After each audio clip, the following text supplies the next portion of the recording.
We'll talk about inductance. An electric current can be induced in a coil by flux changes produced by another coil in its vicinity, or flux change produced by the same coil.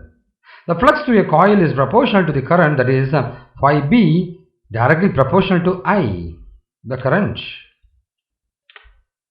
Further, if the geometry of the coil does not vary with the time, then d phi b by dt is directly proportional to di by dt.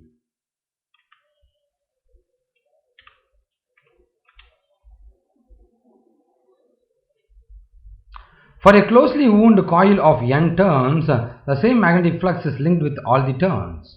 When the flux phi b through the coil changes, each turn contributes to the induced EMF.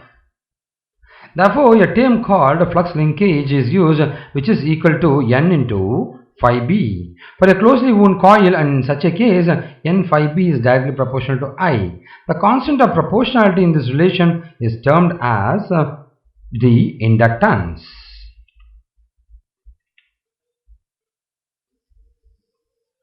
Inductance depends on the geometry of the coil. This aspect, a parallel plate capacitor, depends on the plate area and the plate separation, and the dielectric constant K of the intervening medium.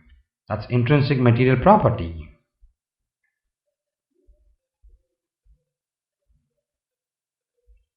So, inductance is a scalar quantity. It has a dimension of m L square per time per ampere squares, given by the dimension of flux divided by the dimension of the current. The SI unit of inductance is Henry and is denoted by H. It is named in honor of Joseph Henry.